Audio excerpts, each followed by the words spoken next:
ജീവപര്യന്തം എന്ന 14 വർഷവും മറ്റു കുറ്റങ്ങൾക്കായുള്ള 24 വർഷവും ചേർത്ത് 38 വർഷമാണ് ഇദ്ദേഹം ശിക്ഷ അനുഭവിക്കേണ്ടത്.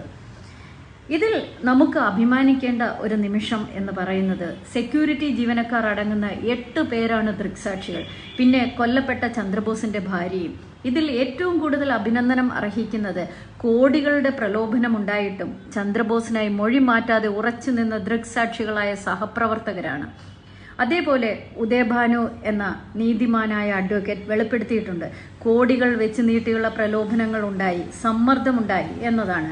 അതിനെ മനസാന്നിധ്യം കൊണ്ട് അതിജീവിച്ചു എന്നതും അദ്ദേഹം നേരിട്ട ഒരു വലിയ കാര്യം തന്നെയാണ്. നേരിന്റെ പക്ഷത്ത് നിന്നുള്ള തീരാ പോരാട്ടം സംഘടിപ്പിച്ചതിന്, സകല രാഷ്ട്രീയ സാമ്പത്തിക സമ്മർദ്ദങ്ങളെയും അതിജീവിച്ച് സമൂഹത്തിന്റെ അഭിമാനം കാത്തതിന് CP ഉദയഭാനു സാറിന് ഹൃദയത്തിൽ നിന്നുള്ള അഭിനന്ദനങ്ങൾ, ആശംസകൾ.